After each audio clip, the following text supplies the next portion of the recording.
ಕರ್ನಾಟಕ ಸರ್ಕಾರ ಕನ್ನಡಿಗರ ಭಾವನೆಗಳ ವಿರುದ್ಧ ಮರಾಠ ಪ್ರಾಧಿಕಾರವನ್ನು ರಚನೆ ಮಾಡಿ ಗಡಿ ಭಾಗದಲ್ಲಿ ಕನ್ನಡಿಗರ ಮನಸ್ಸಿಗೆ ತುಂಬ ನೋವನ್ನುಂಟು ಮಾಡಿದ್ದಾರೆ.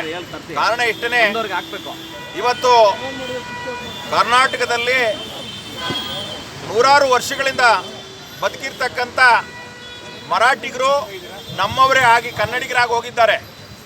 ಅವರಿಗೆ ಅಗತ್ಯವಾಗಿರ್ತಕ್ಕಂಥ ಮೂಲಭೂತ ಸೌಕರ್ಯಗಳನ್ನು ಪ್ರತಿ ವರ್ಷದ ಬಜೆಟ್ನಲ್ಲಿ ಸೇರಿಸ್ಕೊಟ್ಟು ಅವರ ಉದ್ಧಾರವನ್ನು ಮಾಡಲಿ.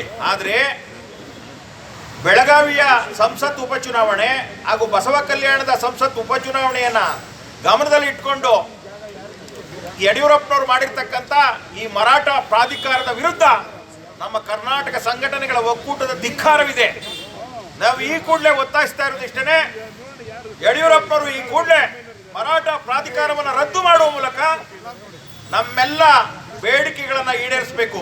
ಇಲ್ಲ ಅಂತಂದ್ರೆ ಏನು ಇವತ್ತು ಸಾಂಕೇತಿಕವಾಗಿ ಒಂದು ದಿನದ ಉಪವಾಸ ಸತ್ಯಾಗ್ರಹವನ್ನ ಎಲ್ಲ ಕನ್ನಡ ಪರ, ರೈತ ಪರ, ದಲಿತ ಪರ, ಮಹಿಳಾ ಪರ, ಜನಪರ ಸಂಘಟನೆಗಳೆಲ್ಲ ಕೂಡಿ ಇವತ್ತು ಒಂದು ದಿನದ ಸಾಂಕೇತಿಕವಾದಂಥ ಸಾತ್ವಿಕ ಹೋರಾಟವನ್ನು ಆರಂಭಿಸಿದ್ವಿ. ಇದು ಅಂತಿಮವಾಗಿ ಅವರು ರದ್ದುಗೊಳಿಸುವ ತನಕ ನಾವು ಎಲ್ಲ ನಮೂನೆಯ ಹೋರಾಟಗಳನ್ನು ನಾವು ಪ್ರಾರಂಭಿಸ್ತೀವಿ. ಅದೇ ರೀತಿಯಲ್ಲಿ ಇವತ್ತು ಬಿಜೆಪಿ ಸರ್ಕಾರ ಅದು ರಾಷ್ಟ್ರೀಯ ಪಕ್ಷದ ಇರ್ಬೋದು, ಆದರೆ ಕನ್ನಡಿಗರು ಅವರಿಗೆ ಮತ ಕೊಟ್ಟು ಅಧಿಕಾರ ನಡೆಸಲಿಕ್ಕೆ ಬಿಟ್ಟಿರ್ತಕ್ಕಂಥವ್ರು ಅವರ ತೆರಿಗೆಯ ಹಣದ ಒಂದೊಂದು ರೂಪಾಯಿಗೂ ಕೂಡ ಲೆಕ್ಕ ಕೊಡಬೇಕು.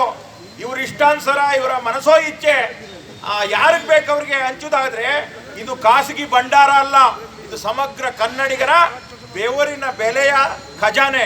ಆ ಕಾರಣಕ್ಕೋಸ್ಕರ ಈ ಕೂಡಲೇ ಯಡಿಯೂರಪ್ಪನವರು ಮಾಡಿರ್ತಕ್ಕಂಥ ಈ ಕೃತ್ಯ ಖಂಡನೀಯ.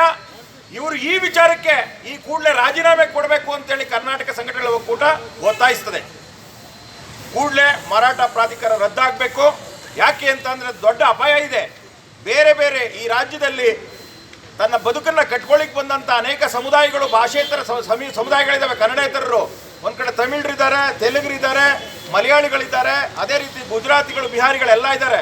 ಅವರೆಲ್ಲರಿಗೂ ನೀವು ಒಂದೊಂದು ಪ್ರಾಧಿಕಾರ ರಚನೆ ಮಾಡಿಕೊಡಿ ಅಂತ ಒತ್ತಾಯ ಬಂದರೆ ಏನು ಮಾಡ್ತೀರಿ? ನಿಮ್ಮ ಏನಾದರೂ ಖಾಸಗಿ ಖಜಾನೆ ಇದ್ದರೆ ನೀವು ಯಾರಿಗೂ ಬೇಕಾದ್ರೆ ಹಂಚಿ, ಆದರೆ ಇದು ಸಮಗ್ರ ಕನ್ನಡಿಗರ ಬೆವರಿನ ಹಣ. ಆ ಕಾರಣಕ್ಕೋಸ್ಕರ ನೀವು ಮಾಡಿರ್ತಕ್ಕಂಥ ಈ ದುಷ್ಕೃತ್ಯ ಈ ಕೂಡಲೇ ಸರಿಮಾಡಿ ಅಂತ ಹೇಳ್ತಾ ಕರ್ನಾಟಕ ಸಂಘಟನೆಗಳ ಒಕ್ಕೂಟ ಒತ್ತಾಯಿಸ್ತದೆ. ಲಿಂಗೇಗೌಡ ಅಂತೇಳಿ ಅಧ್ಯಕ್ಷರು, ಕರ್ನಾಟಕ ಸಂಘ ಒಕ್ಕೂಟ.